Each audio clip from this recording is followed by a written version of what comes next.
There's no feeling more intense than starting over. If you deleted your homework the day before it was due, as I have, or if you left your wallet at home and you have to go back after spending an hour in the commute. If you won some money at the casino and then put all your winnings on red but it came up black. If you got your best shirt dry cleaned before a wedding and then immediately dropped food on it. If you won an argument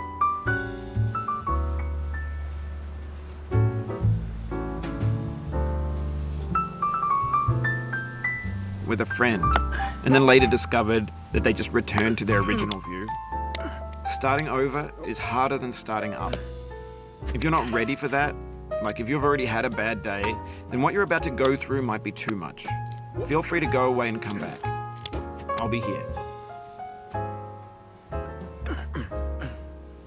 Alright, thanks for coming with me on this trip. I'll understand if you have to take a break at any point. Just find a safe place to stop and quit the game. Don't worry, I'll save your progress, always, even your mistakes. This game is a homage to a free game that came out in 2002, titled Sexy Hiking. The author of that game was Jazzuo, a mysterious Czech designer who was known at the time as the father of B games. And B games are rough assemblages of found objects. Designers slap them together very quickly and freely, and they're often too rough and unfriendly to gain much of a following. They're built more for the joy of building them than as polished products. In a certain way, Sexy Hiking is the perfect embodiment of a B game. It's built almost entirely out of found and recycled parts, and it's one of the most unusual and unfriendly games of its time. In it, your task is simply to drag yourself up a mountain with a hammer. And that act of climbing, in the digital world or in real life, has certain essential properties that give the game its flavor. No amount of forward progress is guaranteed. Some cliffs are too sheer or too slippery, and the player is constantly, unremittingly in danger of falling and losing everything.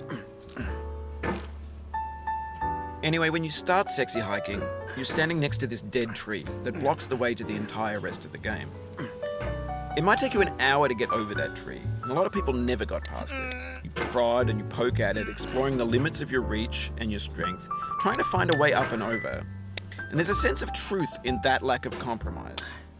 Most obstacles in video game worlds are fake.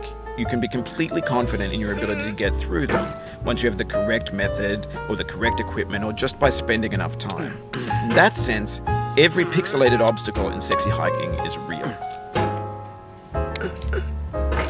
The obstacles in Sexy Hiking are unyielding, and that makes the game uniquely frustrating. But I'm not sure Jazzuo intended to make a frustrating game. The frustration is just essential to the act of climbing, and it's authentic to the process of building a game about climbing.